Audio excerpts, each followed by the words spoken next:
નમસ્કાર વિદ્યાર્થી મિત્રો, ધોરણ 11ના BA સબ્જેક્ટના પ્રકરણ 10 આંતરરાષ્ટ્રીય વેપારમાં આપણે આયાત વિધિ પૂરી કરી લીધી.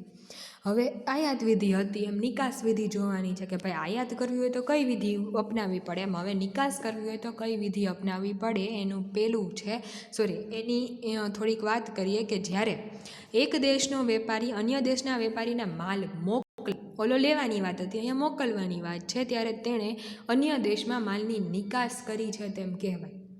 જુદા જુદા દેશોમાં નિકાસ વિધિ જુદી જુદી હોય, બરાબર. ભારતમાંથી માલ નિકાસ કરવાની વિધિ નીચે મુજબ છે. આપણે બધા દેશોની નિકાસ વિધિ નથી જોતા, આપણે ભારતમાંથી નિકાસ કરવાની નિકાસ વિધિ શું છે એના વિશે વાત કરીએ. આજે મારા દેશમાંથી હું આયાત કરું છું અને સામેવાળો દેશ મને નિકાસ કરે છે તો આ નિકાસ વિધિ એને અમલમાં નહીં આવે. આજે મારે અહીંથી નિકાસ કરવી છે ને સામેવાળો આયાત કરે છે તો આપણને આ નિકાસ વિધિ અમલમાં આવશે, આયાત વિધિ એને અમલમાં નહીં આવે. જે અત્યારે આપણે જોઈએ છે ભારતની વાત કરીએ છીએ કે ભારતને નિકાસ અને આયાત વિધિ કઈ રીતે લાગુ પડતી હોય, એની અંદર પેલું છે ઓર્ડર મેળવવો. જો આ થઈ જાય પછી આયાત વિધિને નિકાસ વિધિને કમ્પેર કરજો, સમજાઈ જશે કે કઈ રીતે આપણે એમાં સ્ટેપ લેવાના હોય. આયાતકાર દ્વારા નિકાસકારને માલનો ઓર્ડર આપવામાં આવે છે.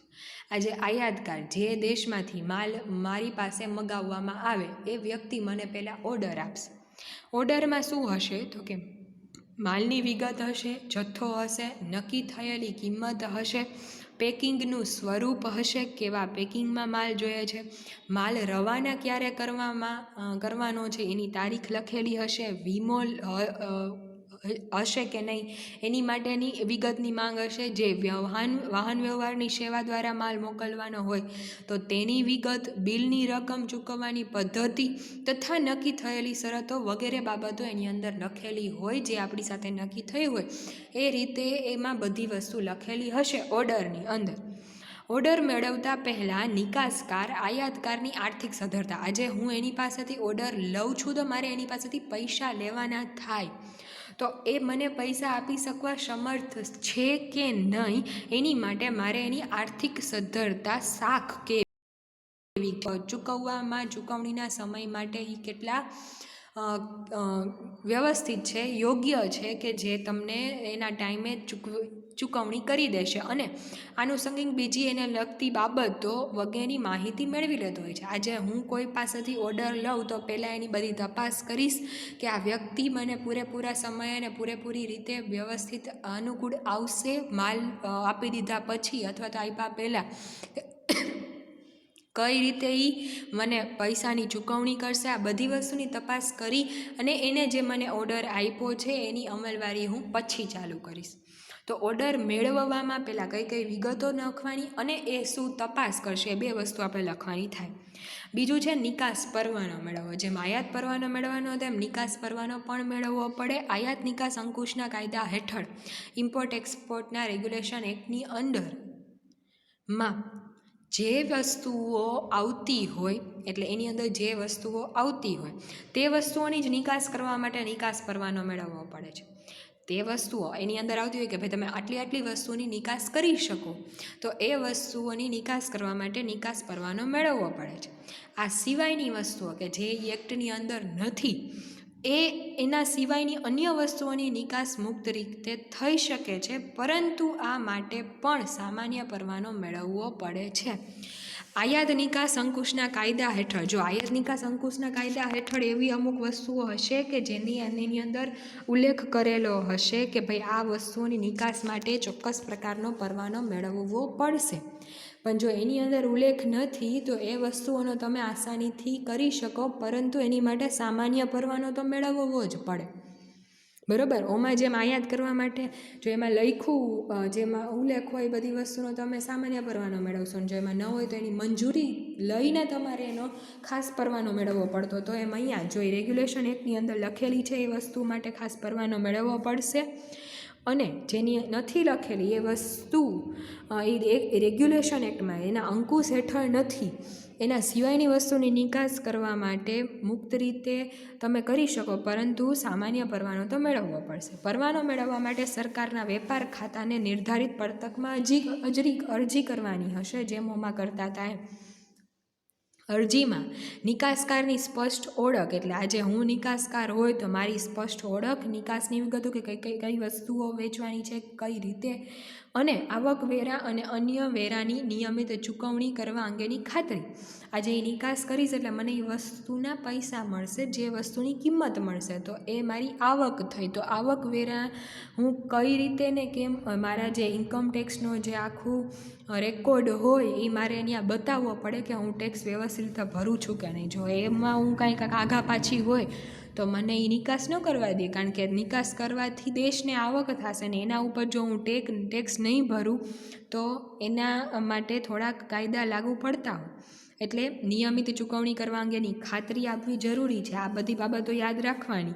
જે ધંધાદારીઓ નિયમિત નિકાસ કરતા હોય તેમને સ્થાપિત નિકાસકાર તરીકે ઓળખવામાં આવે છે. આ શબ્દ યાદ રાખવો કે જે રેગ્યુલર નિકાસ કરવા માંડે છે અથવા તો નિકાસ કરે છે એને સ્થાપિત નિકાસકાર તરીકે ઓળખવામાં આવે છે. ત્રીજું સ્ટેપ છે માલ એકઠો કરવો. નિકાસકારને નિકાસ પરવાનો મળી જાય એટલે આયાતકારના ઓર્ડર પ્રમાણે માલ એકઠો કરવાનો હોય.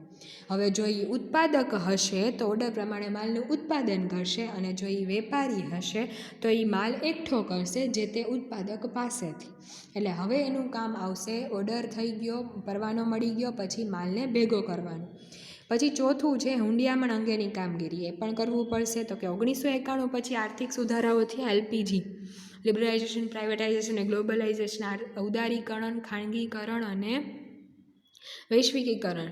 એમાં વૈશ્વિકીકરણમાં જે બધા નિયમો હતા એ અંતર્ગત જો આપણે આયાત નિકાસની ને એ બધી જે વાત આવી કે એની અંદર આર્થિક સુધારાઓથી વિદેશી હુંડિયામણ અંગેના ઘણા નિયંત્રણો લિબરલાઇઝ કરી દેવામાં આવ્યું છે, કે અમુક નિયંત્રણો હળવા થઈ ગયા છે. બરાબર, બધા હટાવી નથી લેવામાં પણ હળવા થઈ ગયા છે, કે નિકાસકારને તેના બિલની રકમ આયાતકરણમાં અથવા અમેરિકન ડોલરમાં આપશે.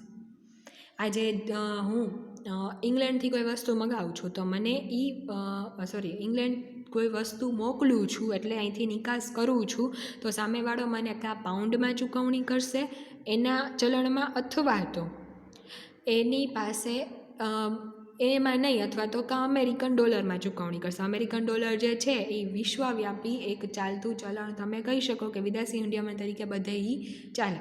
તો કાં એ તમને પોતાના ચલણમાં અથવા તો અમેરિકન ડોલરમાં ચૂકવણી કરતો હોય. એટલે હુંડિયામણની બાબતો ઉપર રિઝર્વ બેંક તથા તેના દ્વારા નિમાયેલી બેંકો અને સંસ્થાઓ નિયંત્રણ રાખતી હોય છે. આજે એના અંડરમાં જેટલા એના રેગ્યુલેશનમાં જેટલી બેંક આવતી હોય એ અથવા તો રિઝર્વ બેંક એના અંડરમાં આવતી બેંકો એ બેયનું નિયંત્રણ વિદેશી હુંડિયામણ ઉપર હોય. આથી નિકાસકારે આયાતકાર પાસેથી મળવાપાત્ર હુંડિયામણ, આજે ત્યાંથી મને $1000 મળવાના હોય, 1000 અમેરિકન ડોલર મળવાના હોય, તો એ ડોલર હું સાચવી ન રાખી શકું ને, એ દેશના ચલણમાં જે મને એ રૂપિયામાં કન્વર્ટ કરવા પડે, તો એ રૂપાંતર કરવા રિઝર્વ બેંક ઓફ ઇન્ડિયાને મારે અરજી કરવી પડે. અને આ અરજીમાં પોતાને કેટલું હુંડિયામણ મળવાનું છે વગેરે અંગેની સંપૂર્ણ માહિતી હોય તો મારે એમાં લખવું પડે કે ભાઈ $1000 મળવાના છે, તો એ $1000 જેટલા રૂપિયા થતા હોય એટલા રૂપિયા મને એ આપે. બરાબર, તો આ રીતે સંપૂર્ણ માહિતી રિઝર્વ બેંક ઓફ ઇન્ડિયામાં અરજી કરીને જણાવવી પડે છે. આ અરજીની એક નકલ નિકાસકાર પોતાની જે બેંક કે સંસ્થા દ્વારા વ્યવહાર કરતો હોય એને પણ આપવી પડે. આજે મારું ખાતું SBIમાં હોય ને ત્યાંથી હું મારું આ ટ્રેડિંગ કરાવતી હોય તો ત્યાંથી મને ત્યાં પણ આની એક આપવી પડે ને રિઝર્વ બેંક ઓફ ઇન્ડિયામાં પણ એના થ્રુ અરજી કરવી પડે, એની નકલ અહીંયા પણ આપવી પડે. એટલે આ રીતે હુંડિયામણ અંગેની કામગીરી પતાવવી પડે છે કે જેટલી મને મળવાની છે એટલી રકમની અરજી મારે કરવી પડે. પછી શાખપત્ર મેળવવો. એમાં જેમ મોકલવાનું હતું એમ અહીંયા મેળવવાની વાત આવી કે માલની નિકાસ કરતાં પહેલાં નિકાસકાર પોતાના બિલની રકમની સલામતી માટે આયાતકારની આર્થિક સદ્ધરતા તપાસે છે. આજે નિકાસકાર પોતાની સલામતી માટે આયાતકાર, આપણે જેમ ઉપર વાત કરીએ એમ કે આર્થિક સદ્ધરતા કેવી છે કે એ ચૂકવી શકશે કે નહીં એ ચકાસે છે, પહેલાં તપાસે છે. તે માટે નિકાસકાર આયાતકારને પત્ર લખી તેની બેંક પાસેથી શાખપત્ર મગાવે છે. આજે હું નિકાસકાર હોય તો હું જે વ્યક્તિ મારી પાસેથી આયાત કરે છે એને હું પત્ર લખીશ કે ભાઈ તમારી બેંકનો શાખપત્ર મને મોકલો. એટલે એની બેંક પાસેથી હું આવી રીતે શાખપત્ર મગાવીશ. કેટલીક વાર નિકાસકારની બેંક આ માટે પોતાની વિદેશમાં રહેલી શાખાને આ કામગીરી સોંપે છે.